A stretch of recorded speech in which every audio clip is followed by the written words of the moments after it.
கடந்த சில மாதங்களாக நம்ம ஒரு செய்தி ஒரே பேட்டர்னான செய்தி வந்து நம்ம பார்த்துட்டு இருந்தோம். குற்ற செயல் தான்.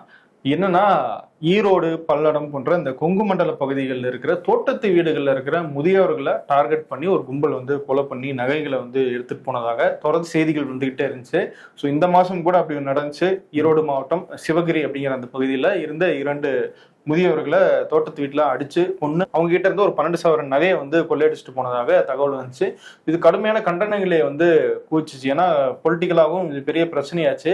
ஏன்னா ஒரே பேட்டர்ன்லயே நடந்துகிட்டு இருக்கு கொலை அப்படின்னும் போது காவல்துறை என்ன பண்ணிட்டு இருக்காங்க அப்படிங்கிற ஒரு கேள்வி.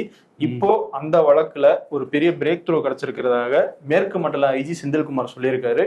இந்த சிவகிரி கொலை வழக்கை நாங்க விசாரிச்சதுல 4 பேரை வந்து கைது பண்ணிருக்கோம் அப்படின்னு சொல்லியிருக்காங்க. அதுல வந்து மாதேஸ்வரன், ஆட்சியப்பன், ரமேஷ் அப்படிங்கிற அந்த 3 பேரும் இவங்க அங்க இருந்து கொள்ளையடிச்ச அந்த நகையை ஞானசேகரன் அப்படிங்கிற ஒரு நகைக்கடை உரிமையாளர் அவர் வந்து உருக்கி வந்து விற்கிறதுக்கு ஹெல்ப் பண்ணதாகவும் 4 பேரை கைது பண்ணியிருக்கோம் அப்படின்னு சொல்லியிருக்காங்க.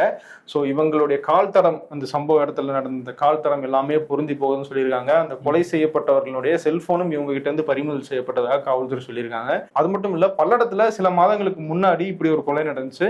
அந்த கொலைக்கும் இவங்களுக்கும் தொடர்பு இருக்கு அப்படிங்கிறதும் தெரிய வந்திருக்கிறதாகவும் சொல்லியிருக்காங்க.